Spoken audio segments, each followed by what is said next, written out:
ဂျိုးကဂီတအကြောင်းတစ်ခုရဲ့အချိန်ပိုင်းဂီတဆရာတယောက်ဖြစ်ပါတယ်။သူ့ရဲ့ဂီတချိန်မှာကလေးတွေကဂီတကိုစိတ်ဝင်စားမှုမရှိပဲလွတ်ချင်ရလုံးနေတတ်ပါတယ်။ကော်နီဆိုတဲ့ကလေးမလေးတယောက်ကတော့ဂီတကိုရှင်မနဲ့ခံစားတတ်သူဖြစ်ပါတယ်။ဂျိုးကဂီတပညာရှင်ဖြစ်တဲ့အသက်မွေးခြင်းသူဖြစ်ပေမဲ့အခြေအနေမပေးလို့အာဘီဒူးကျောင်းမှာအချိန်ပိုင်းဆရာလုံးနေရတာဖြစ်ပါတယ်။ဒီနေ့မှာတော့ဂျိုးရဲ့တပည့်ဟောင်တယောက်ကသူ့ကိုတီးဝိုင်းမှာပီယာနိုသမားလိုနေလို့ဖျော်ဖြေဖို့ကမ်းဟန်ပါတယ်။ဒေါ်ရတီယာဝီလီယံမှုဆောင်တဲ့နာမည်ကြီးအဖွဲ့ဖြစ်တာကြောင့်ဂျိုးလည်းချက်ချင်းကိုဝမ်းသာအားရလက်ခံနိုင်ပါတယ်။အစမ်းတီးပြဖို့တော့ဒေါ်ရတီယာကဘာနှုံးမှမပေးပဲသူ့ဖလူးကိုနားထောင်ပြီးဇက်တန်တီးခိုင်းပါတယ်။ဒါပေမဲ့ဂျိုးကတူးတောင်သတိမထားမိလိုက်ခင်မှာတချင်းထဲမှာစီမျောရင်စိတ်ရှိလက်ရှိတီးပြလိုက်လို့ဒေါ်ရတီယာကသဘောကျသွားပါတယ်။တက်တက်လုံးသူမတ်ခဲ့ရတဲ့အိမ်မက်အတိုင်းစေမောင်မှာဖြိုပြေခွင့်ရပြီးဖြစ်တဲ့အတွက်ဂျိုးကဥမျိုးပြီးပြန်သွားရင်ရှင်ညောင်းနဲ့မတော်တဆပြုတ်ကြပြီးဘဝကူသွားပါတယ်။ဝင်းညင်လေးဖြစ်သွားတဲ့ဂျိုးကတက်မနှုံငုတ်ကူးတဲ့လမ်းကြောင်းကိုရှောက်သွားပါတယ်။သူနဲ့အတူဝင်းညင်မောင်များစွာကဘဝတူးမဲ့အပေါက်ကြီးတွေကိုသွားနေကြပါတယ်။သူရချင်တဲ့လူသားဘဝလေးအစပြိုးတော့ရှိသေးချိန်မှာဘဝမကူးကျင်တဲ့ဂျိုးလဲလမ်းမြောက်မြန်ပြန်ပြင်းဖယ်မှန်းမသိတဲ့နေရာတစ်ခုကိုရှောက်သွားပါတယ်။အဲ့ဒီနေရာကလူမဖြစ်သေးတဲ့ဝင်းညင်ပေါက်စားလေးတွေရှိနေတဲ့တည်ခြင်းနဲ့ရှင်နေကြတဲ့နေရာတစ်ခုဖြစ်ပါတယ်။ဂျူကျောင်းတော်လို့ခေါ်တဲ့ဒီနေရာရဲ့ကြီးကြပ်ရေးမှူးကချယ်ရီဖြစ်ပါတယ်။ဂျယ်ရီကကိုပွားတွေအများကြီးရှိပြီးဂျူကျောင်းတော်ကဝင်းညင်တွေကိုကမ္ဘာပေါ်မှာလူဖြစ်ဝင်စားနိုင်ဖို့လှမ်းပြပေးကြပါတယ်။တော်တဲ့လူအနေအေးတဲ့လူတကူကောင်းဆန်တဲ့လူစားတဲ့အချင်းစရိုက်တွေကိုခွဲကြပေးပါတယ်။အဲ့ဒါကြောင့်ကလေးတွေကမမွေးလာခင်မှာပဲအချင်းစရိုက်တွေကိုခွဲကြပေးပြီးသားဖြစ်ပါတယ်။သူတို့ကိုယ်တိုင်ရဲ့အချင်းစရိုက်နဲ့ဝါသနာကဘာလဲဆိုတာသိသွားတဲ့ဝင်းညင်လေးတွေကတော့ကမ္ဘာပေါ်ကိုသွားပြီးလူဖြစ်မွေးလာကြပါတယ်။ဂျိုးကဂျယ်ရီအလစ်မှာလူဝင်စားမဲ့ဝင်းညင်လေးတွေကမ္ဘာပေါ်ကိုသွားမဲ့အပေါက်ကနေခုံချောက်သွားပေမဲ့ဒီနေရာကိုပဲပြန်ရောက်လာပါတယ်။ဂျူကျောင်းတော်မှာဝင်းညင်လေးတွေကိုသင်ပေးဖို့တည်သွားတဲ့လူတွေကဆရာဖြစ်တဲ့သူတွေကိုရွှေ့ချက်ထားပါတယ်။ဂျယ်ရီကဂျိုးကိုလည်းအဲ့ဒီလိုရွှေ့ချက်ခံထားရတဲ့ဆရာလို့ထင်သွားပါတယ်။ဆရာမလို့ရင်ဘဝကူးရမှာဖြစ်တာကြောင့်ဂျိုးလည်းရှောရောင်ပြီးဆရာလို့ဖို့ဆုံးဖြတ်လိုက်ပါတယ်။တမန်လွန်သွားရမယ့်ဝင်းညင်တွေကိုရှေ့တွက်တဲ့စည်ရင်ငိုင်ကတော့တယ်ရီလို့ခေါ်ပါတယ်။နေ့စဉ်နဲ့အမျှဝင်းညင်သိန်းကျော်ဘဝကူးနေကြပြီးတစ်စက္ကန့်ကိုဘယ်နှစ်ယောက်သွားလဲဆိုတာကိုတော့တယ်ရီကသိပါတယ်။အဲ့ထဲမှာဝင်းညင်တစ်ကောင်ကတမန်လွန်ကူးမဲ့လမ်းမှာပျောက်နေတာကြောင့်ဘသူလဲဆိုတာကိုဝင်းညင်နာမည်စည်ရင်ထားတဲ့နေရာမှာသွားရှာပါတယ်။ဂျိုးကတော့ဆရာဖြစ်တဲ့အရှင်တက်နေရပါတယ်။ဝင်းညင်ဆရာတို့ရဲ့အလုပ်ကဝင်းညင်တွေကိုကဘာစီသွားနိုင်အောင်လုပ်ပေးဖို့ဖြစ်ပါတယ်။ဝင်းညင်လေးတွေကဝမ်းနဲ့ချင်းပြောတတ်ခြင်းဒေါသကြီးခြင်းတကူကောင်းဆန်ခြင်းဘဝင်မြင့်ခြင်းစတဲ့ခံစားချက်ပေါင်းများစွာတွေကမတူညီတဲ့6ခုကိုအဓိကပိုင်ဆိုင်ကြပါတယ်။ဒါပေမဲ့အားလုံးမှာကွက်လက်တစ်ခုတော့ရှိနေကြပါတယ်။အဲ့ဒီကွက်လက်ကိုဖြည့်ဖို့သူတို့ရဲ့ဝါနာကဘာဖြစ်မလဲဆိုတာကိုဆရာတွေကကူရှာပေးပြီးဖြည့်ပေးရမှာဖြစ်ပါတယ်။ကွက်လက်မှာဖြည့်ဖို့လိုအပ်နေတဲ့မိဘလေးကိုရှာတွေ့သွားမယ်ဆိုရင်အဲ့ဒီဝိညာဉ်ကလူဝင်စားဝင်ရသွားမှာဖြစ်ပါတယ်။ဂျိုးလည်းဝိညာဉ်လေးတစ်ကောင်ကိုမိဘကူရှာပေးပြီးကဘာပေါ်သွားမဲ့လက်မှတ်ရသွားရင်လက်မှတ်ကိုယူပြီးသူ့ခန္ဓာကိုယ်ရဲ့ပြန်ဖို့အကြံရသွားပါတယ်။ပထမဆုံးဝိညာဉ်ဆရာကလူ့ဘဝမှာဆရာဝန်ဖြစ်ခဲ့ပါတယ်။သူ့ရဲ့တစ်ဖက်ကဝိညာဉ်နံပါတ်တန်းထောင်ပေါင်းထောင်ချီနေတဲ့သူဖြစ်ပါတယ်။ဂျိုးတောင်ဝင်ယူရတဲ့ဝိညာဉ်ကတော့နံပါတ်22ဖြစ်ပါတယ်။ကဘာဥစားကပထမဆုံးလူသားကဝိညာဉ်နံပါတ်1ဖြစ်ပြီးလက်ရှိမှာနံပါတ်ကထရီလီယံချီနေပြီဖြစ်လို့22ဆိုတာကတော့ကဘာဥစားလောက်ထဲကတည်ရှိနေခဲ့တဲ့ဝိညာဉ်နံပါတ်ဖြစ်ပါတယ်။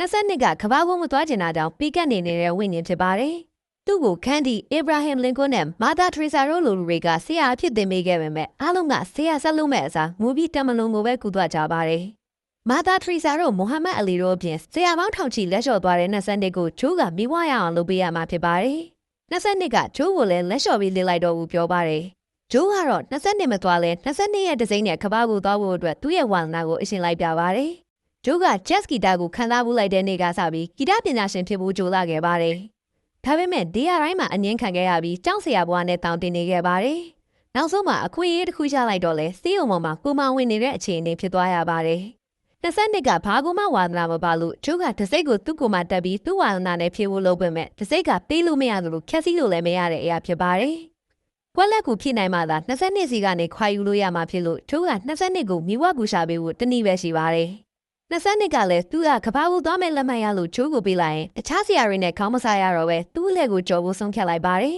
။အဲ့ဒါကြောင့်22ရဲ့ကျွမ်းကျင်ရဝါသနာကိုလိုက်ရှာပါတယ်။နှစ်သက်ပေါင်းများစွာယူကျောင်းတော်မှာနေလာတဲ့22ကအကုန်လုံးကိုဆက်သက်ပြီးဖြစ်ပါတယ်။ဘယ်ဟာမှသူမိဘမဟုတ်တာတောင်ဂျိုးလည်းစိတ်ပြတ်သွားရပါတယ်။အဲ့ဒါကြောင့်22ကတစ်တာတစ်ခုတည်းကိုဂျိုးကိုခေါ်ပြီးကြိုးစားကြည့်လို့ရသေးတဲ့နီလာတစ်ခုကိုသုံးပါတယ်။22ကဇုံလို့ခေါ်တဲ့နေရာမှာရှိနေတဲ့သူ့အသည့်တယောက်စီခေါ်သွားပါတယ်။ဇုံဆိုတာကတော့လူတွေတရားထိုင်တာလိုမျိုးတစ်ခုခုကိုဆံဝင်သားသွားချိန်မှာစိတ်ဝိညာဉ်ကရှောင်းလာတတ်တဲ့နေရာဖြစ်ပါတယ်။ဂီတသမားတွေတီးခတ်နေမျောပါသွားရင်လည်းစုံထဲကိုရှောင်းလာတတ်ပါတယ်။အဲ့ဒါနဲ့မကသေးပဲတရုတ်ဆောင်တွေပြသက်ကချင်းတက်တူးစီကတက်တူးထိုးချိန်နဲ့အားကစားသမားတွေကစားပွဲထဲမှာအာယုံဝင်စားသွားရင်လည်းတစ်ခဏလောက်ရှောင်းလာတတ်ကြပါတယ်။ ဆုံးဆိုတာရုံးတဲ့နံကြားကအလွာချားလေးဖြစ်တာကြောင့်ဂျူးရုံးဝိညာဉ်တွေသာမကတက်ရှိလူတွေရဲ့ဝိညာဉ်တွေလည်းလာလို့ရတာဖြစ်ပါတယ်။ဇုံထဲမှာအဲ့ဒီလိုအာယုံနဲ့မျောနေတဲ့လူတွေရှိသလိုလမ်းပြောင်းဝိညာဉ်တွေလည်းရှိနေပါတယ်။လမ်းပြောင်းဝိညာဉ်ဆိုတာကတော့အသက်ရှင်နေပေမဲ့မျောလင့်ချက်မဲ့ပြီးဘဝတည်နေသူတွေတနည်းပြောရရင်ရှင်းလျက်နဲ့တည်နေသူတွေဖြစ်ပါတယ်။22ရက်တငယ်ချင်းမွန်းဝင်းကတင်မောတစီနဲ့အဲ့ဒီလမ်းပြောင်းဝိညာဉ်တွေကိုအသက်ရှင်ကြလာအောင်ပြန်လုပ်ပေးပါတယ်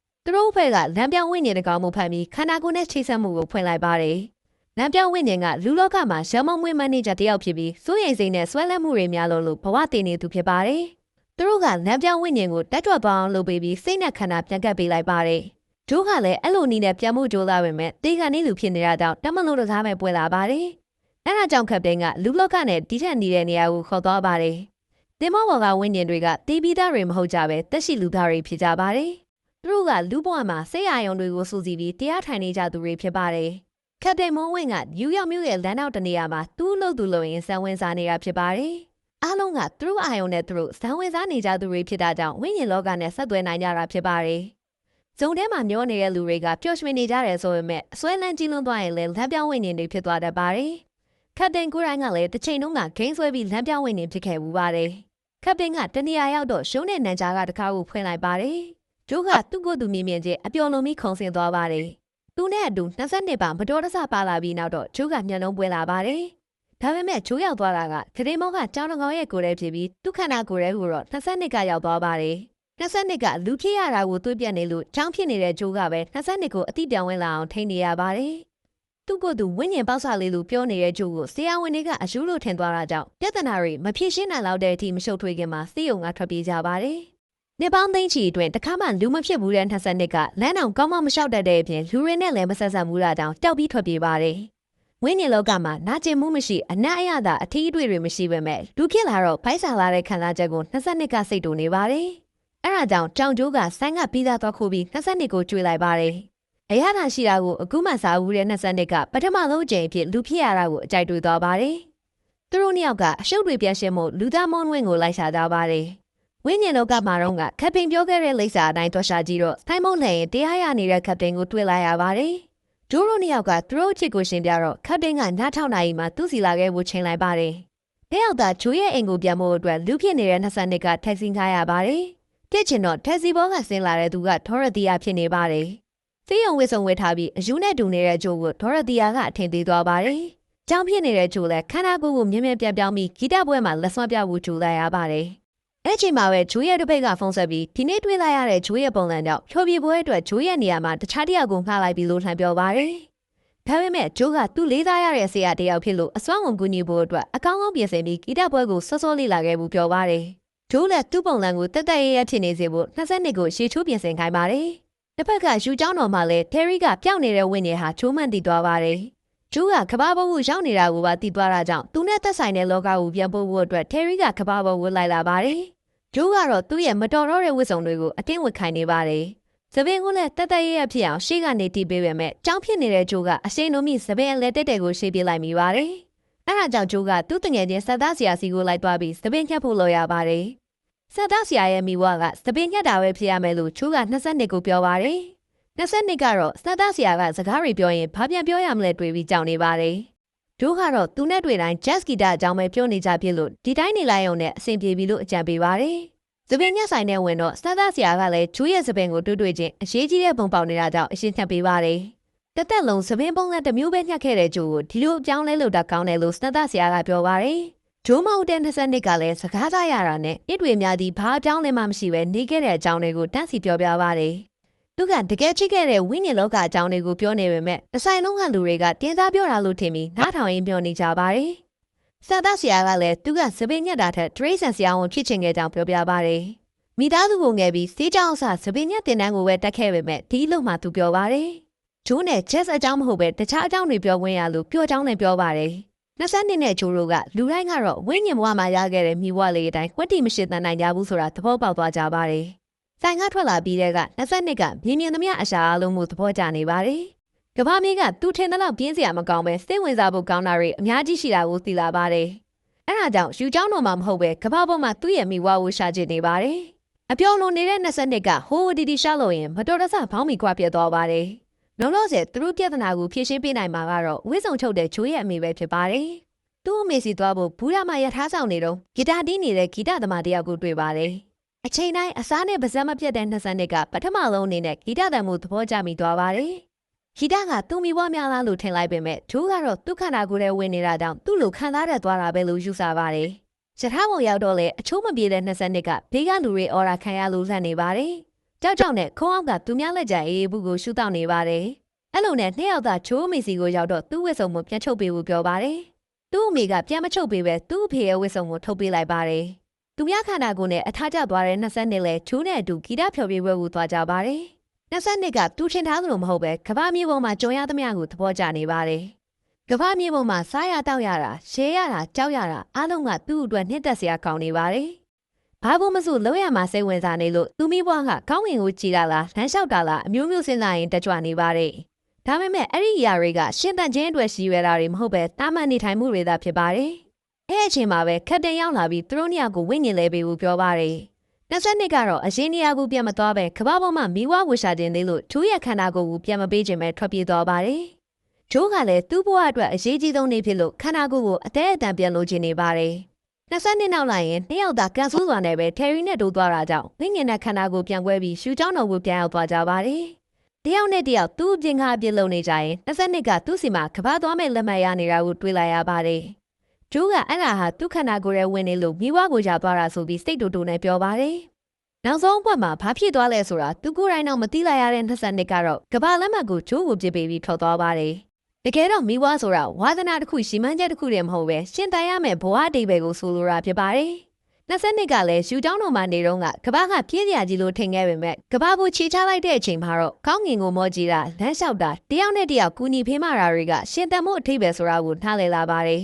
။အဆိုတော်တယောက်ဖြစ်ဖို့ရှင်တန်တာကမှဘဝမဟုတ်ပဲတာမန်ဆန်ဆန်လေးစီမျောပြီးစားလိုက်တောက်လိုက်ရှဲလိုက်ငိုလိုက်နဲ့ရှင်တန်တာကလည်းဘဝပဲဖြစ်ပါတယ်။ဘဝဆိုတဲ့အရာကိုသဘောကျသွားတဲ့20နှစ်ကရှင်တန်ခြင်းစိတ်လည်းရှိသွားပါတယ်။အဲဒါကြောင့်သူ့ရဲ့ကဘာဘူးသွားဖို့လက်မှတ်ကပြည့်စုံသွားတာဖြစ်ပါတယ်။ဒါကိုဂျိုးကနားလဲသွားပေမဲ့လက်ရှိမှာတော့သူ့ဘဝရဲ့အရေးကြီးဆုံးဂီတဖျော်ဖြေပွဲကိုပဲသွားကျင်နေသေးတာကြောင့်ကဘာကိုပြန်သွားပါတယ်။ဒေါ်ရတီစီကိုရောက်တော့သူ့ကိုဖျော်ဖြေခွင့်ပေးဖို့အတင်းတောင်းဆိုလိုက်ရပါတယ်။ဒါပေမဲ့ရှားတဲ့အခွင့်အရေးလေးမှာဂျိုးကအကောင်းဆုံးလုပ်ပြနိုင်လိုက်လို့ပရိသတ်တို့ရောအဖွဲ့သားတွေကပါသူ့ကိုချီးကျူးကြပါတယ်။ဒေါ်ရတီယာကအမြဲတမ်းအဖွဲ့ဝင်အဖြစ်လက်ခံလိုက်တဲ့အတွက်ဂျိုးကအရှံဝတ်သားသွားပါတယ်။သူ့တဘွားလုံးရှိမှန်းထားတဲ့အိမ်မှာတကယ်ဖြစ်လာချိန်မှာဂျိုးကခဏပဲဝန်တာနိုင်ပြီးဘာကြောင့်မှမသိစက်မပြောနိုင်ဖြစ်နေပါတယ်။သူ့အခြေအနေကိုပြတ်တွေးကြည့်မိရင်သူ့ဘဝမှာဘာတွေကများအတိတ်ပဲရှိခဲ့လဲဆိုတာပြန်စဉ်းစားမိပါတယ်။ငယ်ငယ်ကမိဘတွေနဲ့အတူရှိခဲ့ချိန်လူငယ်ဘဝမှာလွတ်လွတ်လပ်လပ်နေခဲ့ချိန်ဂီတအတက်မှာဆရာလုပ်ခဲ့ရတဲ့အချိန်တွေအပြင်သူအသက်ရှင်နေတဲ့အချိန်တော်တော်များများမှာပျော်ရွှင်မှုဆိုတာရှိနေခဲ့ပါတယ်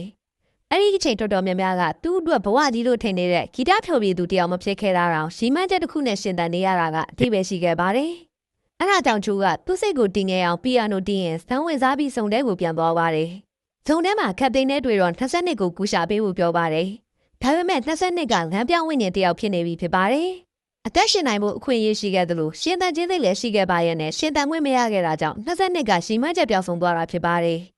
ဂျိုးနဲ့ခတ်တိန်တို့ကလမ်းပြောင်းဝိညာဉ်ဖြစ်နေတဲ့20နှစ်ကိုလိုက်ရှာပြီးနားချပေမဲ့20နှစ်ကကြောက်စရာကောင်းအောင်ကြမ်းတက်နေပါတယ်။ဒါပေမဲ့ဂျိုးကအမောင်ဖုံးနေတဲ့20နှစ်ရဲ့အတွင်းစိတ်တဲ့တိရှောင်းတို့သွားပြီးရှင်သန်မှုအသင်းဖြစ်နေပြီဆိုတာကိုအသိဝင်လာအောင်ပြောပြပါတယ်။အဲ့တော့မှ20နှစ်ကတာမန်အတိုင်းပြန်ဖြစ်သွားပါတယ်။ဂျိုးကလက်မှတ်ကို20နှစ်ကိုပေးလိုက်ပြီးသူကတော့ရှင်သန်တဲ့လောက်ရှင်သန်ခဲ့ပြီးမို့တမန်လုံးမှုသွားဖို့ဆုံးဖြတ်လိုက်ပါတယ်။20နှစ်ကိုသူကိုယ်တိုင်မဲ့ကဘာပေါ်ကိုလိုက်ပို့ပေးလိုက်ပါတယ်။အဲနောက်မှာတော့ဂျိုးကဘဝကူးတဲ့လမ်းကြောင်းကိုပြန်တက်လာပါတယ်။ဂျယ်ရီတို့ကသူတို့စီကအခက်အခဲဆုံးဖြစ်တဲ့20နှစ်ကိုလူဝင်စားအောင်လက်ပြပေးနိုင်ခဲ့တဲ့ဂျိုးကိုရှင်သန်မှုအခွင့်အရေးထပ်ပေးလိုက်ပါတယ်။ဒီတစ်ခါပြရှင်ရင်ဘာရီလုံးမလဲလို့ဂျယ်ရီကမေးပါတယ်။ဂျိုးမှာအဲ့ဒီမေကုံအတွက်တီးကြတဲ့အဖြစ်မရှိပေမဲ့တီးကြတာတစ်ခုကတော့မိနစ်တိုင်းစက္ကန့်တိုင်းကိုအသက်ရှင်ရတာတောင်နေထိုင်သွားမှာဖြစ်ပါတယ်။